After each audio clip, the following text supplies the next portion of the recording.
Launchpad to all my big niggas in the back. Welcome to my first YouTube video. Now, it's gonna be a little Q&A. We're gonna make this real quick. Probably, I don't know, I kinda want this video to be like 20 to 25 minutes, 15 probably. So, first question, we're gonna get into after a word from our sponsor. Hey you. Yeah, you. Show me some clothes.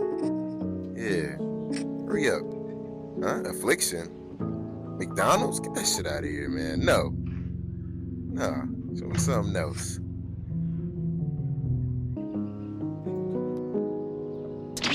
Ooh. Goku. Oh. Ooh. Unsecure. That shit hot. Heard that's dropping August 20th. Go tap in. Right now. And we're back. Oh, yes. Shit, I guess we just get right into it. All right, our first question is from, actually, I'm not saying no names. I'm not giving out no free promo. Now, first question is, where do you see yourself in the future? Doing this and doing that. I don't plan on doing anything else. YouTube, it was my hand. I swear it was my hand. I don't plan on doing anything else pertaining to 9 to 5 or working a job. If you know that, you know that about me. I love my brand. Fashion is my passion. I like music and I like putting myself out there. And this is just one of the ways I guess we can do that. Second question is, who's somebody you look up to? I don't really look up to nobody. You know what I'm saying? I got one person I look up to. You know what I'm saying? This guy, but other than that, I kind of look towards myself for inspiration. You can't look nowhere else.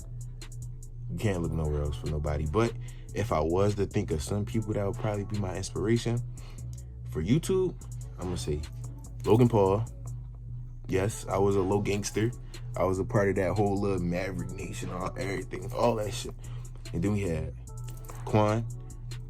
Come on, bro, that's kind of self-explanatory. And then I'm gonna throw out a wild card and say Roman Atwood. I've been watching Roman Atwood ever since I was in middle school. That nigga, you know what I'm saying? He was kind of the pioneer of like that lifestyle. That lifestyle that everybody wanted. He had the GTR, he had the kids, he had the wife, he had it. Our next question: who inspires you the most? All right, that's kind of similar to the question I just asked, but if somebody, all right, I'm gonna definitely say Quan. I know. Like Glazer, yes, I'm a Quan Glazer. Oh, brother, this guy stinks! But I didn't want to originally start watching Quan. It was probably like, I want to say 2 months ago. I was like, damn, I thought this nigga was a scammer. No, I kind of started to study him a little bit. And it was like, okay, so that's how he got from there to there. And that's the reason I'm doing this right now. Starting at YouTube to inspire people to actually do what they want to do and to not live in that procure mindset. You know what I'm saying? Ooh, busting on my mouth. Oh my God, what is that? But Quan definitely, I want to be that person that he can say it and he gonna show you. Like, he showed it to you already, but a lot of people can't relate to that no more. Can't relate to Quan no more. Everybody don't got millions. Everybody ain't got thousands. I barely got $1 in my account. So that's my only inspiration. Think of this as like a hard reset. Me. Somebody that can like show you that, okay, they here, but they're gonna be here later on in the future. Boom. So, let's see. When is the next drop? August 20th is when they'll be available to purchase. But right now we're in the marketing stage. If you know about marketing, my ideas ramping up. Keep ramping. Let's see. What's next? We got a few questions right here. All right, so we're gonna go down. Who's my favorite designer? That's a hard question, for real, because in terms of designers, bro, they just do so much wild stuff. And we're gonna go out and win. Virgil. Who doesn't like Virgil? He's from Off-White to Louis to just everything that he do. He is just everything that you would think a designer is. That was what Virgil was. I'm not sweating. That's just the light on my face, yo. Calm down. why did you start a fashion career in the first place? So originally, I was a sneakerhead. I still am a sneakerhead, and I wanted to resell. That was when I first started making a little bit of money in middle school. Let's say 8th grade, because that was quarantine. And I'm like, all right, you people really like shoes. For somebody that's, for people that's in the time of desperate needs, everybody's buying shoes. So I'm like, all right, let me start reselling. So the more I got into reselling, the more I started learning about business. And I was like, yeah, it's kind of nice. So middle high school, I started the, let's say 10th grade, I was like, all right, I don't really like this reselling stuff no more. The market was going up and down. Shoes were going from here to, it was getting bad. So I'm like, all right, I need to figure out something else I want to do. So if it ain't going to be sneakers, it want to be something pertaining to sneakers or involving shoes. So I'm like, let me get this clothes thing to try.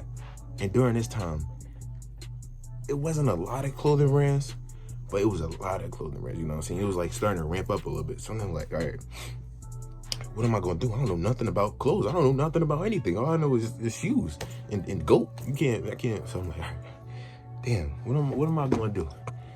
So now I started to think, and I'm like, okay, everybody's starting clothing brands. So I'm like, all right, let me learn about clothing brands and let me learn about more stuff. And that's kind of where it started to click. And then I myself started to get into the fashion. I'm like, I started putting that shit on. I'm like, damn, I'm low-key kind of cool with this. So I remember one day in school, I had this, I thought, which was a cool outfit at the time. I had on this thorough-ass fit. And one of these niggas, they came up to me in the school, and he a grade above me. So I'm like, okay, he complimented my fit. So that right there, and he, at the time, he known as like the nigga that be really putting that shit on in the school. Me, I'm just little old me. I'm thinking, I'm like, oh, hold up. This could be something. I'm gonna put that fit up on the camera. Up on the screen. It was kind of ass, in my opinion. Now that I'm looking back at it and where I'm at now, if it was ass, I wouldn't wear it today. But I just started to accumulate this type of mindset and like, okay, fashion. I want to do fashion. So I started my first clothing brand was called Live Prosperous. If you know about Live Prosperous, you are OG, bro. This is where I started to mess up. Don't make this mistake. When you first start a clothing brand, do not wait too long, okay? That's the one thing I did was wait. I got into this mindset where I'm like, okay, I got a job. I'm just let the job do this thing. I ain't even gonna worry about the brand. I was like, I took my job more seriously than how I was gonna take myself and my brand. So I'm like, okay. And as time went on, and my job started to be on the decline, and I'm like, okay, now I need to take something else seriously. So instead of doing Live Prosperous, I rebranded, and it became Unsecure. If somebody asks a question about Unsecure, I'll get into that later on. Next is, oh shit.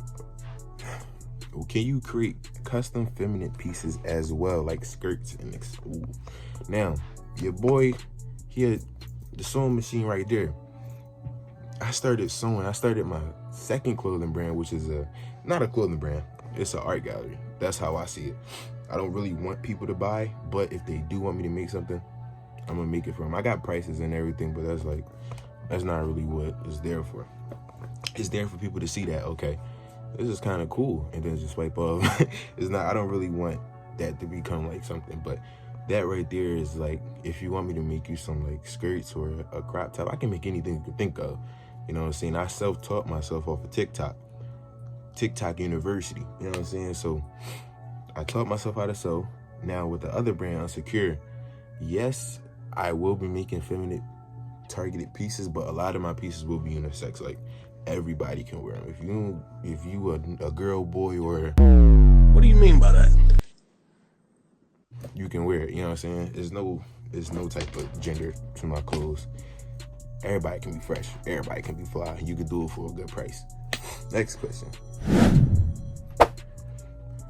Who's your intended audience for your brand? That is a great question. Like I said, it's everybody. Everybody is my audience. If you like fashion, if you want to feel good while you're dressing, if you're a boy or a girl, I don't care. As long as you know you like clothes and That's it. I mean, it's nothing really between them now. Like I said, I can get into the meaning behind the brand to get a little deeper, you know what I'm saying? We can get a little deeper into that, but we're gonna wait. What's it like being a producer? How you know about that? I used to produce, I still do produce to this day, but I'm more leaning on the fashion and YouTube side than producing, but I'm still a crazy producer. Now, I have a lot of great producing friends, and that is where I found a lot of my connections. Part of this group called Soundsphere. If you know, you know. That's all my niggas right there. We got D-Will, Milano, all great people, Jared. And being a producer is like, it's demanding. It is not something that I was a fan of. Like, you could be on bars, but you still gotta wait for somebody to drop a song, or you gotta wait till something. This is a lot, and I wasn't really a fan of that at the time. What's some advice you could give to current or aspiring brand owners? I've been doing this for 2 years now, and you see where I'm at. I'm still at that start now.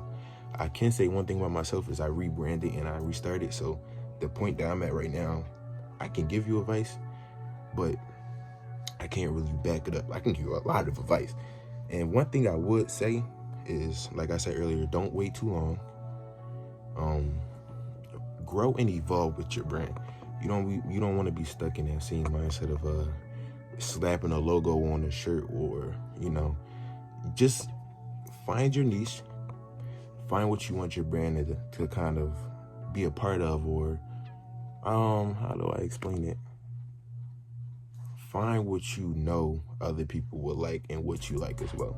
That's the best way to explain it. Like, my brand was all about a lifestyle and a mindset. Now, if you can find a mindset and a lifestyle and make that into a niche, you got it, bro. You're gonna be green. Now you just gotta find and articulate ways around it. Like Unsecure. I hope somebody asks me a question. We just gonna keep going. But yes, don't wait too long. Keep your head up, because it get hard at times. You know, you ain't gonna always get the sales. You're gonna be having brain farts all the time. Yeah, it gets like that. Who or what was your inspiration for my brand? Now, for my brand, I ain't gonna lie, I didn't have an inspiration. I knew I wanted it to be something meaningful. And I can't really think of like a lot of meaningful brands right now, but I know there is some. And one thing I knew for a fact I wanted to do was to make everybody, like, I wanted to motivate people, basically. I wanted people to see that, okay, this is a clothing brand, and it doesn't have to always be something like fashionable. It can be fashionable, and it can motivate me, and it can kind of broaden my perspective on how to dress and stuff, and look at fashion more as art than just a t-shirt. That's what my inspiration was. And this one got cut off, but what made you realize you were into clothing and designing? I think, like I said, I just didn't know. I didn't want to work a 9 to 5 anymore. And I had this creativity. I knew I had a creative mindset. I knew I like clothes. I knew I like shoes. Actually, I lied. My first thing I wanted to do was create a pair of shoes. I always knew I wanted to make some shoes. And I'm like, how can you match up that type of how can you match up an iconic shoe like something like a Jordan 1 or a Jordan 3? And that's something like that takes a lot of thought. And at the time, I didn't have that thought. So I just was like, all right, let me get into the fashion world. I knew I wanted my pieces to not be just basic pieces. Like I said, I wanted them to mean something, and I wanted a lot of detail. Ask my friends, if you know my friends, or if you ask me. Before, and I want to see elementary school, I was really big into Legos, bro. I loved Legos so much. But I would look at the little minifigures, and I'd be like, ain't got no detail on this joint. So I take a Sharpie, and I start adding details to them. I start adding lines. I look up like what the character looked like, and I would try to recreate it. It was this dude on YouTube. He used to make custom Legos, bro. I was like, yo, this shit is hard, bro. He was taking like little clay pieces and putting it on and making it through. I was like, yo, that's hard. And at that time, I'm like, I want to do that. So that kind of carried on into my fashion mindset, and like kind of made me realize what I really wanted to do. Next questions. All right. what keeps me going? What keeps me going is just the thought of succeeding. As simple as that. Like, you get to a certain point where you realize, okay, if I stay consistent, this can possibly happen. And there's always a possibly, but if you stay consistent, this can possibly happen. And that's my main motivation. Like, I'm like, okay, Quan started from right here, and he got to where he at. Drake started from right here, and he got to where he at. It's all a consistent process. You know what I'm saying? And I'm like, and one thing about the brands was like, hold up, let me go back. I'm gonna cut all this out. Don't cut all this out, beef. And just the mindset about it, like, it's all a growing process, bro. Once you realize that, I want to be a business owner, but like, I really don't got that mindset. I work at this 9-to-5 job. I don't know what else I want to do. It's like, you gotta acquire this mindset. I got this one book, 12 Months to a Millionaire, Ryan Morin. Look, I read the first few pages of that book, and I was like, this is something that I want to acquire. This is something that you gotta acquire. You can't just hop on YouTube or hop on a clothing brand and just automatically do this and that. No, bro. You gotta learn stuff before it, and that's kind of attractive to me. Like, I like learning. Yeah. Let me learn a little something about this something. So I'm like, that was my growing point, knowing that I'm going to succeed one day, be able to retire my mom, retire my grandma. That's just something that's like, it's going to happen. You just gotta give me some time. And that's why I started this YouTube channel too, to show y'all my progression from here to here, because it's going to happen regardless. Like, that's not even me being cocky. It's just me knowing and having that faith of like, okay, just give it some time, watch how everything ride, and watch how it works. And that's where I started, and that's how I keep myself going. Where do you want to live in 5 years? In 5 years, I'm 17 right now. I know you nigga don't look 17, nigga look 30. What the Shut up. Shh. Now, where do I want to be in 5 years, or where do I want to live? I'm 17, I'm going to be 18, 19, 20, 21, 22. I'm going to be 22. I'll probably still be in Philly. But I don't really plan on living here for the rest of my life. Definitely want to go to like Atlanta, Houston, Cali, somewhere cooler that fit my niche and aesthetic, because if you know Philly, bro. It's not really that good here. So that's why I was like, all right, and maybe somewhere with a nice city. Philly has a beautiful city, but I want to live in a penthouse overlooking everybody on some Batman stuff. Mind you, I used to fight crime. I used to have Batman chasing me and stuff. And we want to do 2 more questions. All right. How did you come up with your brand names? Yes. To this question. And Jason, thank you for asking us. I'm about to yeah. So, Live Prosperous was a lifestyle of you having a good, better way of living. And I didn't really have a meaning for that, but that was the general basis of how I knew I wanted my brands to be like something that's personal, something more than just pieces, jeans. No, it's a lifestyle and it's a way of living. That's why Live Prosperous was designed to kind of encourage, but at the time I'm like, I put it off to the side because I was working at Foot Locker, and I was like, all right, I'm just not even gonna worry about it. I'm just focused on Foot Locker, and that's where I went wrong. My second brand was called Sharework. That is inspired by my middle name and my uncle, and also this one guy, his brand is called Holy Work. But bro, that's why I started to learn how to do the sewing machine. I was like, yo, this guy making some hard pieces, bro. And at this time, it's 2023. I'm getting into fashion even more. And now I'm thinking like, all right, if I can learn how to make my own jeans, make my own shirts, why would I want to go anywhere to shop? I can just use myself. So now sometimes I got to a point where I'm like, I wake up, I want to make me a pair of pants or fix a hole in one of the pants, my favorite pants. I can do it. I can just do it right there. And Holy Work, he did all of that. And I looked at him for inspiration for a lot of my pieces, even pieces that I haven't posted, bro. One thing about Sharework is I have so many pieces that I just never posted, and I kind of regret it. But, oh my gosh, I'm just thinking about it now. And Unsecure, this is where a lot of this is where I started to grow. When I started Unsecure, everything after that kind of started to go on like a decline. So I'm like, all right. And it was a decline, but I was learning a lot of things at the time. So I'm like, okay, Unsecure. That's not even a word. If you look it up in a dictionary, it doesn't really come up as what I have it. Now, Unsecure is a mindset. It's a mindset of having having that thought process of not wanting to be in a place for too long, or not wanting to follow that what's it called? That normal way of living. That go to work, wake up, go to work, get off work, go to sleep. Wake up, go to work, get off work, go to sleep. I hated that mindset, and that's the way I was living when I was working at Foot Locker. Even though obviously I'm still a kid or a teenager, but that's how I started to see it. So I'm like, no, I don't. This is the opposite of what I wanted to do. So Unsecure is a mindset. That mindset of having, how do I say it?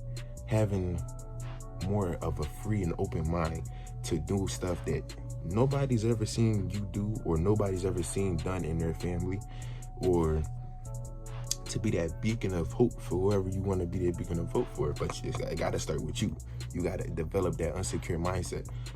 And that's where that all starts from. So, we had 20 minutes. It's like the perfect time. I just want to say, whatever you want to do, you can do it. Whatever you want to live, you can live it. I ain't telling you to go out here and be disobedient and do everything your way. But it's going to come to a point where you got to realize, okay, it's just me. And I want to make something of my life. And that's the mindset I had to acquire. You know what I'm saying? I stay to myself. I work. And that's it. Just work and stay to yourself and watch how that progress goes further within you. Now, with that being said, welcome to the channel, Dat Boy Sheer. I am Dat Boy Sheer. I ain't gonna tell y'all my real name. If you know my real name, you know my real name. You could probably Google me. I'm probably on Google by now. Probably. So that's it for today's video. We did this in one take, which is great. Probably gonna do another take, but yeah. Welcome to the channel.